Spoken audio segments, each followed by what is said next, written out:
안녕하십니까. 마음 편하게 장사합시다. 마 부장입니다. 제가 자영업 모임도 운영하고 있고 마케팅 측면이나 저도 고깃집을 운영하고 있기 때문에 가끔 이에 관련된 컨설팅 프로젝트 팀에서 활동하고 있기도 한데요. 그러던 어느 날 마부장에게 한 통의 전화가 날라왔습니다. 마부장님, 제가 삼겹살 고깃집을 할 건데요. 하면서 아바바바 하면서 이제 이야기가 시작됐습니다. 내용인즉슨 회사원이던 자신이 오랜 수건 사업인 고깃집을 오픈하고 싶답니다. 그 오랜 수건 사업을 시작하신다는 사장님과의 대화를 토대로 정말 고깃집 창업을 준비하시는 사장님들이 저지르는 보편적인 실수, 그리고 지금 고깃집을 운영하신다면 공감할 이야기를 해볼까 합니다.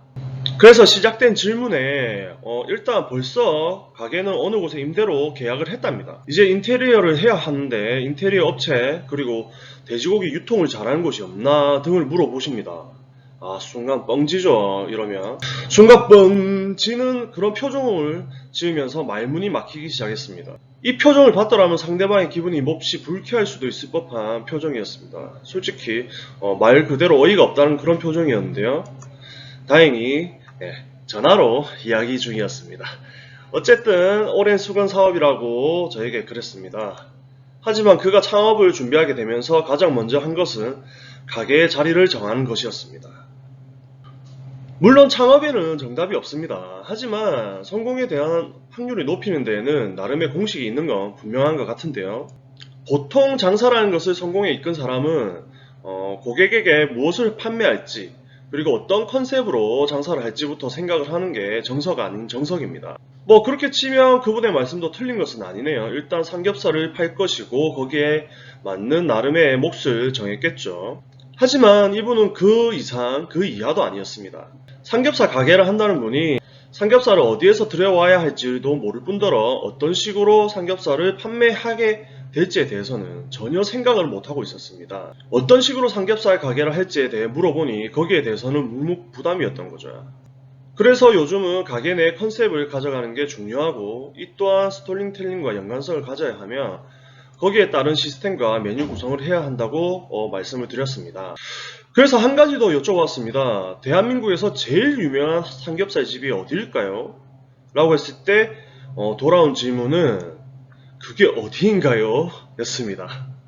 사장님께서 하게 될 지역의 삼겹살집을 중심으로 한 시장 조사는 하셨나요? 라고 제가 여쭤봤는데 그 지역에서 유독 잘 되는 한 곳만 이야기하십니다. 그만큼 할 수 있다. 이런 식으로 하시면서 말이죠. 자기가 거기에 단골집이었는데 거기 사장님이 어쩌고 저쩌고 예. 그래서 제가 할 말이 없었어요. 그래서 네 이런 식으로 통화를 이어나갔는데요. 솔직히 전화를 끊고 싶은 심정이었습니다. 일단은 이 사장님 안 되겠다고 해가지고 제가 전국에 누구에게도 말해도 납득이 할 수 있는 그런 삼겹살로 유명한 그런 집을 찾아서 장사가 잘 되는 그런 30곳 정도만 다녀오라고 했습니다. 그러고는 다시 이야기를 하자고 했는데 이때 약속을 했습니다. 첫째, 맛을 평가하되 지극히 객관적으로 하고 맛의 문제점을 잡으려고 애쓰지 말 것. 왜냐하면 사장님들은 가시면 보통 이제 이 맛이 어떤지, 싱거운지, 짠지, 그러니까 흠을 찾으려고 하시거든요. 그러지 마시고 왜 이 가게의 손님들이 이 맛을 찾는지에 대한 그런 객관적인 평가를 하셔야 된다는 겁니다. 두 번째, 사장이나 직원에게 물어보기보다는 나오는 손님 또는 기다리는 손님들에게 이 가게가 왜 유명한지, 장사가 잘 되는지에 대해서 물어볼 것. 사장님이나 직원분들은 일단적으로 먼저 물어보게 되면 벽을 치시죠. 그렇기 때문에 이 손님들에게 저희가 소문 듣고 왔는데 여기는 왜 이렇게 손님이 많은가요? 하고 한 번 정도 물어볼 수 있거든요. 그렇기 때문에 그런 손님들에게 여러 명에게 물어보시면 좋겠죠. 그리고 세 번째, 방문한 가게에서 내세울 것이 있는 그 무언가, 그 한 가지를 꼭 알아오셔야 됩니다. 잘 나가는 가게들은 꼭 내세울 것들이 있어요. 그런 것들을 꼭 찾으셔야 됩니다. 긍정적인 걸. 부정적인 네거티브한 건 절대 찾지 마세요. 솔직히 필요 없어요. 시간 들여 돈 들여 가가지고 이 가게에 흠을 찾을 이유가 없다는 겁니다. 우리 가게에 가져올 장점만을 찾으려고 하셔야 됩니다. 네 번째, 프랜차이즈는 같은 브랜드의 중복을 방문하지 말 것.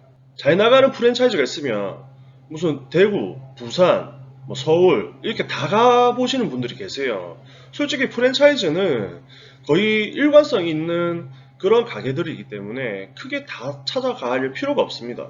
한 곳, 잘 되는 곳 한 곳만 가시면 좋고, 굳이 꼭 한 곳 가시는데 조금 걸린다 하시는 분들은 본점을 찾아가시기 바랍니다. 마지막, 그 집 사장님께서 손님들에게 전달하고자 하는 메시지, 즉 가치가 무엇인지 알아올 것. 잘 되는 가게들은 사장님이 손님들에게 전하고자 하는 그 가치가 있습니다. 그거를 메시지로 전하는데, 내가 손님이 되어서, 그리고 내가 이 집 사장님이라면 손님들에게 어떠한 가치를 전할 것인가, 이것을 꼭 알아오시는 게 좋습니다. 이렇게 전국에 괜찮다는 잘 나간다는 삼겹살집을 돌아다니면서 이렇게 5가지를 알아오라고 제가 그 사장님과 약속을 했었는데, 솔직히 그 사장님 하셨을까요? 당연히 안 하셨겠죠. 예. 그 집은 짠니, 뭐 싱겁니, 뭐 여기는 왜 손님이 많은지, 뭐 이런 얘기만 또 하시고 계실 거예요 아마. 어쨌든 이렇게 30곳이라도 돌고 와라. 원래 보통 제가 100곳 정도는 돌아보고 오라고 하거든요. 근데 이분은 너무 급하다고 해가지고 30곳만 돌아봐라 라고 했음에도 불구하고 가게 계약한 지 이제 얼마 안 됐다고, 빨리 장사 시작해야 된다고 막 그럽니다. 졸라 빡치기 시작합니다. 사장님, 장사는 여름 한철 반팔 티셔츠를 사듯이 결정하는 게 아닙니다. 그 티셔츠가 마음에 안 들면 다른 옷을 사서 입으면 그만이지만, 가게를 여는 순간 가게는 마음대로 그리 쉽게 변화를 주기가 쉽지 않거든요. 라고 말해도 사장님은 빨리 하셔야 된답니다. 장사를 하고자 할 때 손님들에게 전달하고자 하는 메시지, 즉 컨셉을 가지고 거기에 맞춰 인테리어, 메뉴, 시스템 등을 구축해야 합니다. 경험 삼아 장사를 하기에는 우리는 그리 어린 나이가 아닙니다. 먹여 살릴 가족들이 있고 대부분 대출을 끼고 장사를 시작합니다. 남들이 장사를 하는 것을 보면 나는 이것보다 더 잘할 수 있을 건데 라고 생각을 합니다. 하지만 그리 쉽지 않다는 걸 문 열자마자 이제 느끼게 되죠. 후회감이 막 밀려오기 시작합니다. 삼겹살집을 한다고 하면 도대체 삼겹살을 어떻게 들여와야 하는지 정도는 아셔야 되는데, 이조차도 모르고 장사를 시작하지는 맙시다. 한 달이 걸쳐 한두 개가 꼭 있는 삼겹살집이 그리 만만하진 않습니다. 최소한의 준비가 아닌 최대한의 준비를 해도 모자른 창업 준비에, 창업을 하시기 전에는 무조건 최대한 내가 할 수 있는 모든 것을 준비하셔야 됩니다. 제발.